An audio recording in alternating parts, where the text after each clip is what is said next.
Eu quero começar tratando da questão fiscal.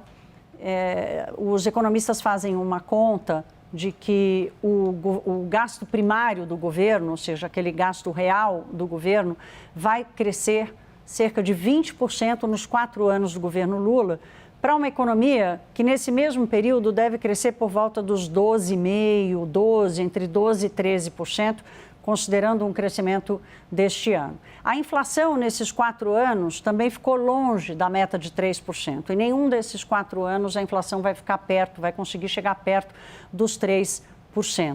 Diante deste contexto, qual é o diagnóstico que o senhor faz do porquê a taxa de juros no Brasil é tão alta? Qual é a correlação da taxa de juros com este contexto que eu acabei de descrever? Boa noite, bem-vindo, ministro.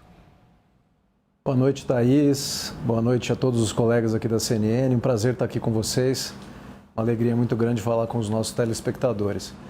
Primeiro, Thaís, que precisa ver com quais economistas você tem conversado e o que eles têm dito. Eu tenho dito que tem uma resposta muito fácil que se dá por alguns economistas que fazem oposição declarada ao governo, que é o governo gasta muito, por isso a taxa de juros é alta. O que não é verdade. Isso não é verdade. Simplesmente não é verdade. A gente foi controlando o gasto durante esse governo Lula, depois de uma série de desarranjos causados pelo governo anterior, que se usava uma narrativa fácil para dizer que tinha uma regra de gasto, que ia fazer um monte de privatizações, de fato empurrou gastos para frente, contratou gastos para o futuro e deixou desarrumado o país do ponto de vista institucional. O arcabouço fiscal foi aprovado em 2023 e valeu para esse governo.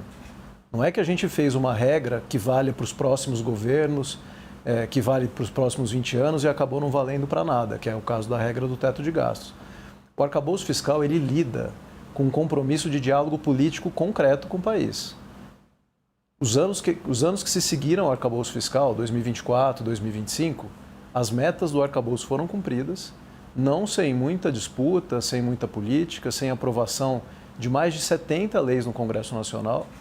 Não teve administração na Fazenda, como foi a administração do ministro Haddad, agora a minha, que tem aprovado tantas medidas no Congresso, de um lado para recompor receita, o que é justo, quem tinha que pagar e não pagava começou a pagar, e para controlar o nível de despesa. Veja que mais correto do que dizer tem que cortar, tem que cortar, tem que cortar, o que eu digo é nós temos que manter o controle da despesa pública. O arcabouço permitiu que a despesa crescesse 2,5% ao ano. A receita foi sendo recomposta a uma velocidade mais alta que a despesa. Por isso que a gente teve um encontro de contas e fomos diminuindo o déficit com o tempo.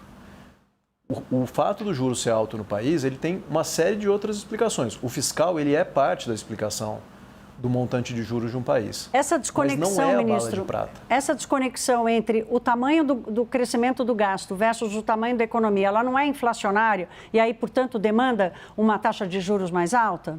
Mas o gasto não cresceu, como você está dizendo. Em 2023, teve um crescimento do gasto, porque os dois candidatos em 2022, o presidente Lula e o seu opositor, estavam prometendo basicamente as mesmas coisas. Fazer um Bolsa Família mais alto. O que nós fizemos foi, a partir de 23, depois da PEC da transição, ir acomodando o gasto no tempo. O gasto não foi crescendo nessa média. O gasto ele cresceu a 2,5% ao ano.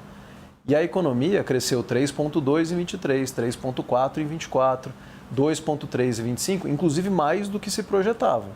A surpresa foi positiva para o país. Eu tive agora no G7, antes estive no G20, o déficit primário dos países, não só de países ricos, que a comparação você vai poder dizer, mas não é correta fazer uma comparação, mas dos países do sul global, todos maiores que do Brasil. O déficit primário dos países, todos maiores. E a taxa de juros todas menores. Então você tem questões como poupança pública, poupança privada, você tem questão de diferencial de câmbio, tem uma questão histórica da taxa de juros que vai gerando uma espécie de acordos e consensos de uma taxa de juros maior que nós temos que endereçar. Veja, é um problema. O que tem correlação com o fiscal, que eu digo que tem correlação com o fiscal, mas não da forma como é colocada. O fiscal é a explicação para a taxa de juros, porque não é verdade. A gente engana quem nos assiste passando uma impressão de que é uma discussão simples. O fiscal melhorou com o tempo, o que justificaria uma taxa de juros menor. O que não é sinônimo de que deveríamos ter necessariamente uma taxa de juros muito mais baixa. Mas o fiscal melhorou e as razões da taxa de juros no Brasil são variadas e a gente deve seguir atacando.